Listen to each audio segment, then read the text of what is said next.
Some 20 odd years ago I was very lucky to be invited into a little primary school here in New Zealand in the province of Canterbury, and it was a little country school. And the children knew that there was going to be a party walking across the ancient trail, the peace trail of Waitaha, the one that's called Te Huarahi o Rongomorairo, the trail of the peacemaker. And of course in the past it was the pounamu, the sacred stone of healing, of aroha, of love, that was carried over that trail. And as with trail, the mana, or the spirit of women, held the command of the trail, the nurturing of it, and were central to its walking. And you couldn't walk that stone unless you had women in your trail your trail group of 12. So it was wonderful to go to that little school, and they had been hearing about what we were doing and wanted to know more, and children had been asked to express something about the spirit of the world around them, and some had been working with birds flying, and they felt that the spirit of the bird was something that was important in their life, and others had been drawing rivers and saying, well, it's the spirit of the river that I love, and I like to fish for trout, and I love to go down to the lake and swim. But there were 3 little girls who came up with this lovely sheet of paper. It was about, a yard long, and on it were these amazing trees. The foliage and the canopy and the trunk was beautiful. And then when I looked down to the roots, they were like legs. And I thought, wow, this is interesting. And I said, now what have you drawn for me? You've drawn trees. And they said, yes, but we've drawn the tree people. And I thought, wow, what amazing insight these little ones have. They were only 7 or 8, and here they were drawing the tree people. So that takes me back to the fact that we are the sum of all that's ever been of our line. You and I, we are the sum of all that's ever been of our line. In other words, we have ancestors who in a very real way speak to us today, not with voices that we can hear, but maybe some do, but really through the things that we see, the way we see the world, and the abilities that we have, the gifts we bring to every day. You see, some of us are tree people, and we come from ancestors whose lives were utterly committed to trees. Kushla and I have been to the Stola people up in the northwest of North America, and it was wonderful to be with them and to take them a gift of pounamu, one of the sacred stones from this land, the healing stone, and then have them gift to us a cedar bowl made of the bark of the cedar tree, an exquisite bit of artwork, absolutely wonderful.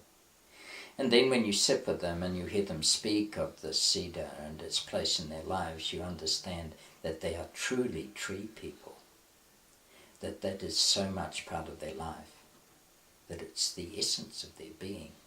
What they can do with a cedar tree is unbelievable. They are tree people. So the tree people, are there still tree people today?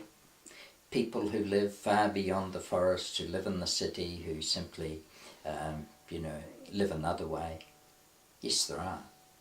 There's heaps of them.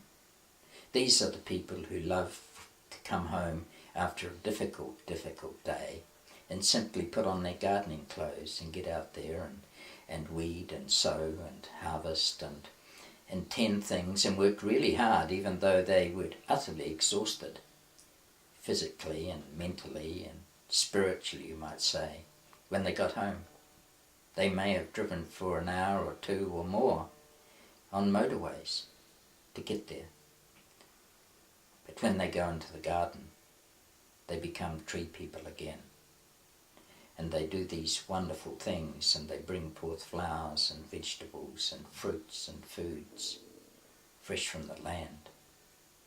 And when they go inside, although they might have spent 2 hours working very, very hard, they've got far more energy than when they went out there. And not only that, they've got back more energy than they put in. I believe that. I know that. Because they've been with their own people. They've called on that ancient bloodline.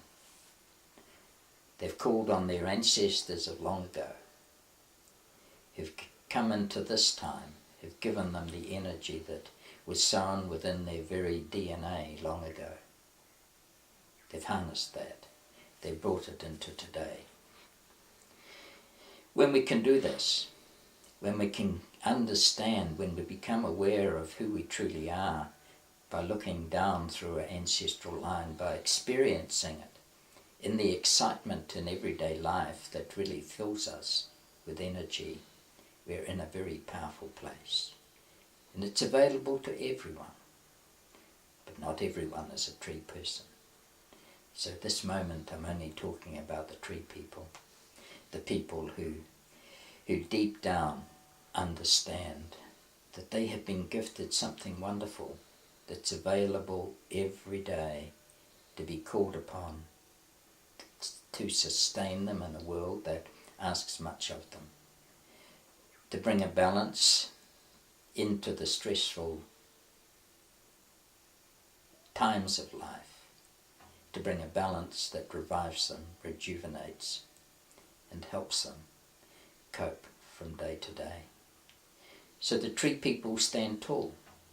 The tree people have something wonderful to call upon. And in their excitement, in your excitement, you can discover if you're one of the tree people. And I'm going to stop now. I've talked about the tree people, but you might be far more than just a tree person. You might honour far more than all that grows. You might be a stone person.